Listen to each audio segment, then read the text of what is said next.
হরে কৃষ্ণ, রাধে রাধে। সবাইকে মোক্ষদা একাদশী আর গীতা জয়ন্তীর অনেক অনেক শুভেচ্ছা।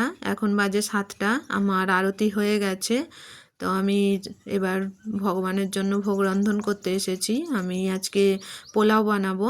একাদশীর দিন পোলাও আমাদের হয় প্রতি একাদশীতে। তো সেই জন্য আমি এই দেখো সাবু ভিজিয়ে রেখেছিলাম কালকে রাত্রে, কত সুন্দর ভিজে গেছে। আমি কড়াইটা গরম করতে দিয়েছি, দিয়ে তেলও দিয়ে দিয়েছি, গরম হয়ে গেছে। আমি একটু জিরে ফোড়ন দিয়েছি, আর আমি ছোট ছোট করে সবজি আমান্য করে রেখেছিলাম, গাজর, ফুলকপি, আলু, সেগুলো আমি জল ঝরতে দিয়েছিলাম। আমি এগুলো এবার দিয়ে দিচ্ছি। দিয়ে দেওয়ার পরে আমি খুব ভালো করে ভেজে নেব। সাবু দিয়ে বেশিক্ষণ তো আর ভাজা যাবে না, তো সেই জন্য আমি খুব পুরোপুরি ভেজে নেব।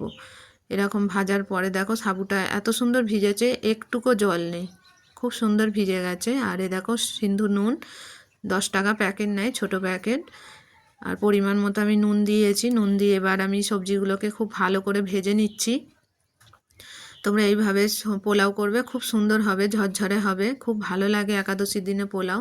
এ দেখো এই তেলটা ব্যবহার করতে পারো, অনেকে আবার ঘি ব্যবহার করে, বাদাম তেল ব্যবহার করতে পারো একাদশীতে, কিন্তু কখনোই সয়াবিন তেল ইউজ করবে না, ব্যবহার করবে না। তো পুরোপুরি ভাজা হয়ে গেছে আমার সবজিগুলো। এবার আমি সাবুটা দিয়ে দিয়েছি, সাবুটা দিয়ে খুব ভালো করে নাড়াচাড়া করব।